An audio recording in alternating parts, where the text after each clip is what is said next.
और गांव गाज से डूब रहा है। ये कौन सा काम करे, हमारी समझ के बाहर बात है। इंजन के नाव से तेल उठ रहा है और आगे पानी बूंद नहीं जा रहा है, ये भी मेरा आरोप है। गिनानी को निश्चित रूप से तोड़ा गया है क्योंकि 2 दिन पहले ही कमिश्नर के द्वारा यहाँ पर निरीक्षण किया गया था। चूरू में अग्रसेन निवासी महिपाल की बाइक की टक्कर मौत है जी की होगी है। ट्रक थोड़ा स्पीड में था, तो वो ट्रक के है, वो अपने बाइक के है, उसने टक्कर मारी। टक्कर मारते बाइक जाके उधर टैक्सी के भिड़ गई और वो वहीं उल्टे होके नीचे गिरे। उनकी शायद गर्दन टूट गई और हेलमेट टूट के यहाँ सर है जो टूट गया। और मेरे को ये ऐसा लगता है कि मैं उठा के वहाँ से हॉस्पिटल पहुँचाया, लेकिन मेरे को ये लगता है वही एज स्पॉट ही उनकी डेथ हो गई। यहाँ हॉस्पिटल लाने के बाद में डॉक्टर ने उनको महिपाल सिंह नाम से आईडी निकली है उनकी और अग्रसेन नगर के बताए जा रहे हैं। अभी उनके फोन था, उस पर शायद कॉल भी आया, तो उनकी वाइफ पे आया, तो उनको ये कह के बुलाया कि उनके पैर में चोट लगी, आप हॉस्पिटल पहुँच जाओ। और सीओ साहब अपने उस गाड़ी के पीछे दौड़े हैं, शायद वो गाड़ी पकड़ी जाए। सामने पुलिस लाइन के पास वाली सड़क पे एक मोटरसाइकिल चालक के साथ कुछ साधन में टक्कर मार दी है, इससे एक व्यक्ति की मृत्यु हो गई। भट्टी चूरू में हथियार की नोक पर हाईवे पर लूट करने वाला गिरोह है वो पुलिस की गिरफ्त में आ गया। सदर थाना और डीएसटी टीम की संयुक्त कार्रवाई हुई है। हरियाणा के मेवात निवासी 4 व्यक्ति गिरफ्तार हुए। आरोपियों कब्जों 1 पिस्टल, 2 तलवार, 1 चाकू, 1 बिना नंबर की कार, 9 ATM बरामद हुए। मोहम्मद आसिफ, एजाज खान, मोहसिन खान, आरिफ हुसैन गिरफ्तार होया है। सदर थाना अधिकारी अमित कुमार स्वामी खुद जानकारी दे रहे। ये रात की घटना है। अपनी डीएसटी टीम चूरू श्रीमान एसपी साहब और एडिशनल साहब के निकटतम सुपरविजन में काम कर रही थी। उनको ये सूचना मिली कि ऐसे हाईवे के ऊपर कुछ लोग हैं जो हथियारों के बल पर आने जाने वाले साधनों को रुकवाने की कोशिश कर रहे हैं, लूटपाट कर सकते हैं। वो इस सूचना पर थाने से श्री सगनलाल जी एसआई और उनकी टीम गई तो वो गाड़ी के अंदर पुलिस की जो बत्ती लगी गाड़ी को देख करके अपनी कार में बैठे और भागने लगे। इतने में उनको काबू कर लिया गया। चूरू के निकटवर्ती गांव गादसर के अंदर गिनानी टूटने के मामले में अब बीजेपी है जी की कांग्रेस पर कुछ आरोप लगाया है। बट ये मामले में 1 लाख रुपया कांग्रेस द्वारा, 1.5 लाख रुपया बीजेपी द्वारा इन्होंने प्रदान करे जाओगा। कांग्रेस द्वारा चेक द्वारा राशि देगी है, बड़ी बीजेपी है जल्दी राशि बने उपलब्ध करवाएगी। बाकी थे मसले पर केस होते हो खुद अटक गए राजनेताओं के कारण वो भी साथ ही साथ सुना। आज गादसर की गिनानी जिसके टूटने की ना तो कोई संभावना थी और ना ही कहीं से हमें निरीक्षण के दौरान ये लगा कि ये आज इस तरीके से टूट जाएगी। बेहद ही संदेहास्पद व आश्चर्यजनक रहा है कि इस तरीके से गादसर की गिनानी जो है वो टूट गई है। गादसर की गिनानी टूटने के बाद जो वहाँ पर 3 घर थे, 3 घरों में काफ़ी नुकसान हुआ है। एक घर जो पूरा ढह गया था और 2 घरों में थोड़ा नुकसान की बात बताई गई। सरकारी स्तर के ऊपर सहायता के लिए हमने जिला कलेक्टर से मिलकर बात की, लेकिन जैसा कि सरकारी तंत्र है थोड़ा समय हर चीज़ को लगता है। और इसी के साथ में ही जब हमारे कांग्रेस के लोकप्रिय नेता श्रीमान रफीक जी मंडेलिया को इस बारे में पता चला तो उन्होंने तत्काल प्रभाव से वहीं से घोषणा करी कि 1-1 लाख रुपए पीड़ित परिवार को, जितने भी पीड़ित परिवार हैं उनको मेरी तरफ से दिए जाएं।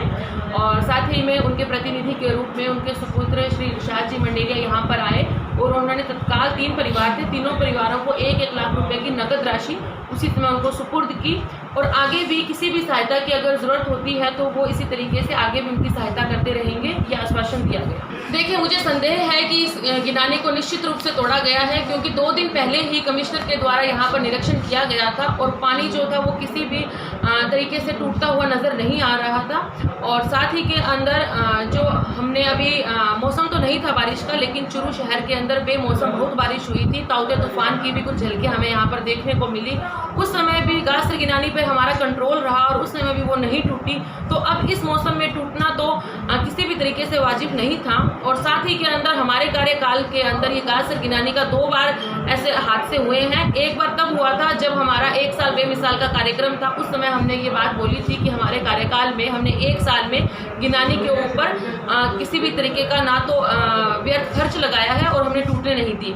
और उसी रात को इसी समय सुबह 5 बजे के समय गादसर गिनानी के अंदर एक छेद होने के हमें संकेत मिला, लेकिन वहाँ पर हमारे प्रतिनिधि मौजूद थे तो उन्होंने उसे कंट्रोल कर लिया।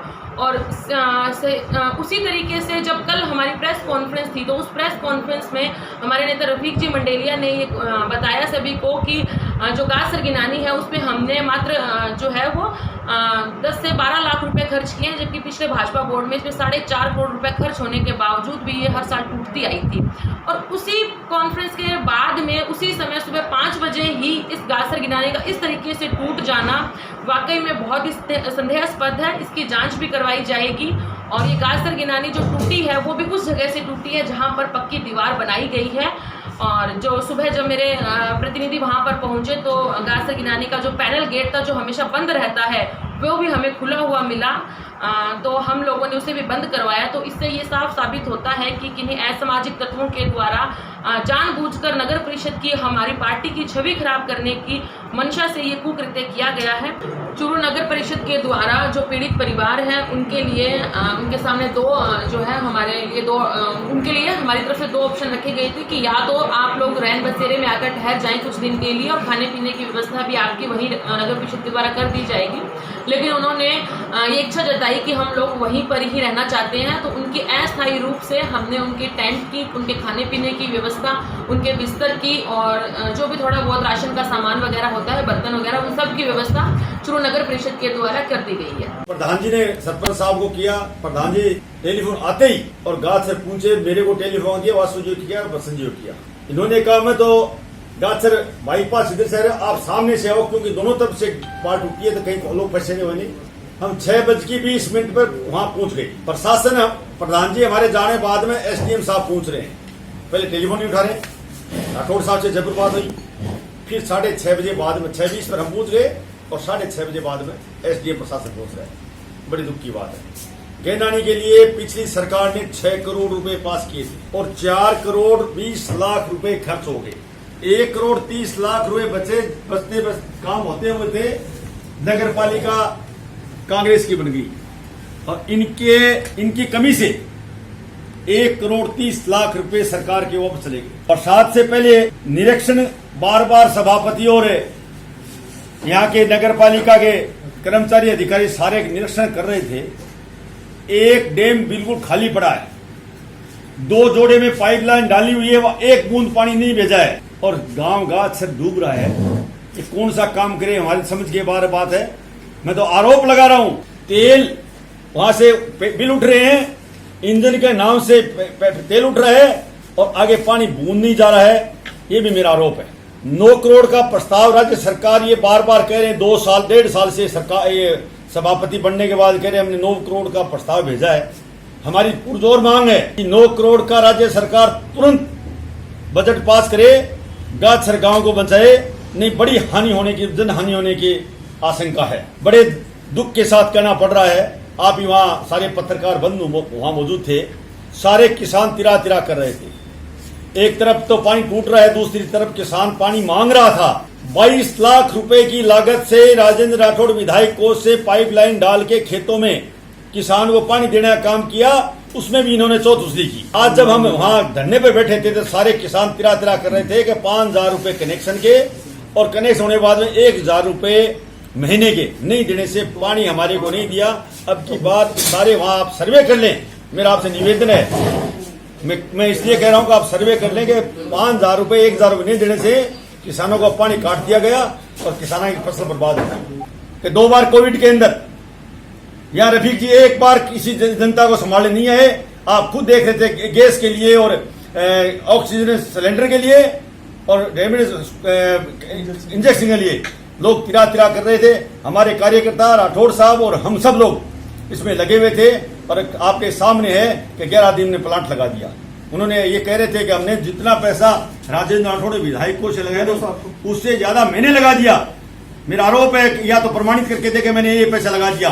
एक कैसेटर भेज के पीएससी में, सीएससी और पीएससी में एक कैसेटर भेज के ये कह दिया कि हमने 15 लाख का सामान देंगे। वो कौन सा 15 लाख का सामान है, ये भी मेरा आरोप है। हमारे समय में हमने स्थायी समाधान करने का काम किया और वो स्थायी समाधान का हमारा उदाहरण ये है कि आज भी चानाना जोड़ा और वहाँ के 2 पौंड आज भी एकदम सूखे पड़े हैं। वो पानी अगर वहाँ लिफ्ट कर दिया जाता तो आज गाज से डूबता नहीं। तो मैं तुरंत प्रभाव से मेरे घर से रवाना हुआ हमारे पूर्व जिला प्रमुख हरलाल जी, वासुदेव जी, बसंत जी, सभी को मैंने फ़ोन किया कि आप प्रशासन को आप अवगत कराओ और वहाँ पर पहुँचो। और हमारे विधायक साहब को भी, हमने राठौड़ साहब को भी फ़ोन किया कि आप कलेक्टर साहब से बात करो, वहाँ पर इंतज़ाम करो। और मैंने भी नगर परिषद के आयुक्त साहब को भी मैंने फ़ोन किया, लेकिन फ़ोन उन्होंने उठाया नहीं। सब लोगों को जिनके मकान ढह गए या ढहने की कगार पे, क्योंकि जिनके अंदर से पानी निकल गया, वो मकान भी ज्यादा सुरक्षित नहीं है। सरकार की तरफ से भी उन्हें पर्याप्त मुआवजा मिले। SRF फंड का, आपातकाल का सरकार के पास फंड होता है जिससे सरकार मुंह छिपा रही है, वो पैसा इन ग्रामवासियों को तुरंत मिलना चाहिए। घोषणा रफीक जी ने की थी, उन्होंने खुद ने कहा कि 25 लाख रुपए में मेरी जेब से इस फाटक को बनाने के लिए आपको घोषणा करके जाता हूं। लंबे चौड़े भाषण दे के गए। ये 2012 की बात है, 12 और 13 की बात है। लेकिन जी जो आदमी ये कहे ना कि मैं दिन भर विकास करता हूं मेरी जेब से, उनके हम आंकड़े ऐसे ही गिना देंगे कि जनता को उन्होंने दिया क्या। 25 लाख घोषणा की थी, पूरी घोषणा हुई क्या।